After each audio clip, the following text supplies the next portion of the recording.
নমস্কার বন্ধুরা, সর্বাণী রান্নাঘরের নতুন রেসিপিতে আপনাদের সবাইকে স্বাগত। বন্ধুরা, আজকে আমি এই চিংড়ি দিয়ে ভীষণ লোভনীয় একটা রেসিপি আপনাদের সঙ্গে শেয়ার করব।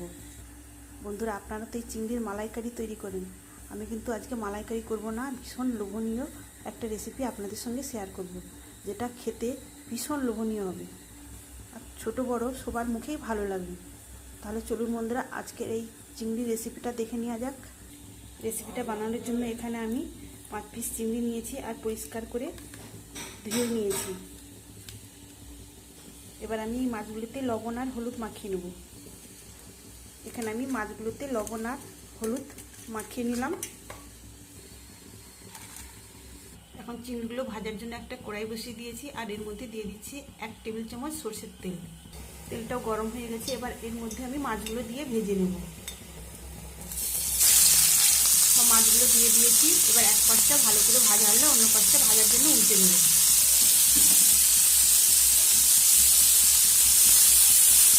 আমি সব মাছগুলো উল্টে দিয়েছি, আরও বেশ কিছুক্ষণ আমি উল্টে পাল্টে ভেজে নেব। এখানে দেখুন বন্ধুরা, মাছগুলো আমি উল্টে পাল্টে ভেজে নিয়েছি। এবার আমি এগুলোকে তুলে নেব। মাছগুলো আমি ভেজে তুলে নিয়েছি। এবার ওই কড়ার মধ্যেই আমি দিয়ে দিচ্ছি 1 টেবিল চামচ সরষের তেল। এবার ওই গরম তেলের মধ্যে দিয়ে দিচ্ছি 5 ফোড়ন। 5 ফোড়নটা দিয়ে আমি একটু নেড়ে চেড়ে ভেজে নেব। 5 ফোড়নটা ভেজে নিয়েছি আর এটা থেকে একটা সুন্দর গন্ধ বের হয়েছে। এবার আমি এর মধ্যে দিয়ে দেবো জল।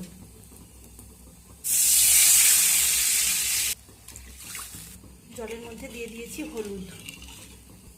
এবার জলটা ফোটার অপেক্ষায় থাকবো, যাতে জলটা তাড়াতাড়ি ফুটতে শুরু করে, সেই জন্য ঢেকে দিলাম।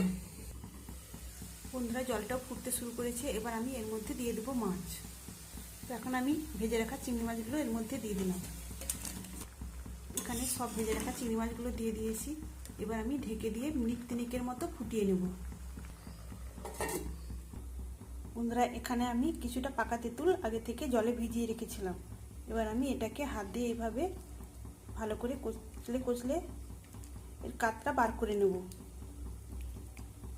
এখন বন্ধুরা নিশ্চয়ই বুঝতে পারছেন আমি কি করতে চলেছি। বন্ধুরা, আমি মিনিট 4 পরে ঢাকাটা খুলে নিলাম। এখন দেখুন মাছটা এই ঝোলের সঙ্গে খুব সুন্দরভাবে ফুটছে। এবার আমি এর মধ্যে দেওয়ার জন্য নিয়েছি তেঁতুলের কাত। এখন আমি এই তেঁতুলের কাতটা একটা ছাঁকনির সাহায্যে ছেঁকে এর মধ্যে দিয়ে দেব।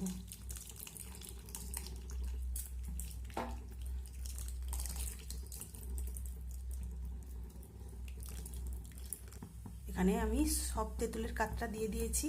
এবার আমি এর মধ্যে দিয়ে দেবো স্বাদ মতো লবণ। লবণটা দিয়ে দিলাম আর দিচ্ছি চিনি 1 চা চামচ। চিনিটা দিলে বেশ টক টক আর মিষ্টি মিষ্টি খেতে ভীষণ ভালো লাগে। এবার এই টকটা আরও বেশ কিছুক্ষণ আমি ফুটিয়ে নেব।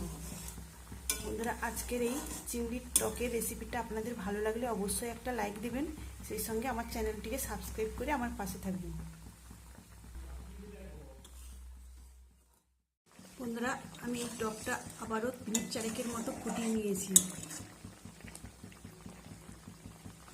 এখন আমি এর মধ্যে দিয়ে দেবো কালো সর্ষে বাটা। 1 চা চামচ জলেতে গুলিয়ে নিয়েছি, এটা আমি এর মধ্যে দিয়ে দিলাম।